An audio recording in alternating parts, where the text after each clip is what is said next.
everyone, so welcome to the Cool Crochet Society. I'm Kelly, and today I'm going to show you how to make the single crochet.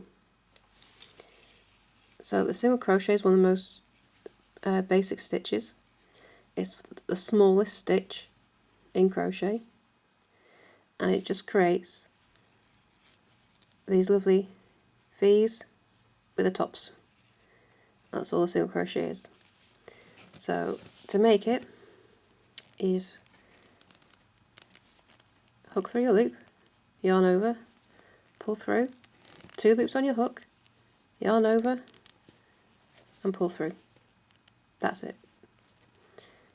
So it creates that V with the top, and there's your front loop and your back loop. So there's the back of it, and that's all it is. It's the simplest stitch. It makes this lovely square stitch, so it's part of the building blocks of all crochet stitches, but very, very essential to know for all crochet.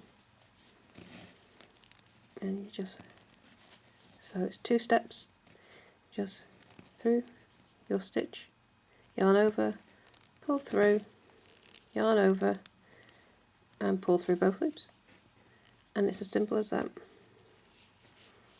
And that is your single crochet. So as always, if you have any questions or would like to see more crochet tips and useful info, come over to my Facebook group, the Cool Crochet Society. I'd love to see you there. Come over and have a chat, and I will see you again soon. Bye for now.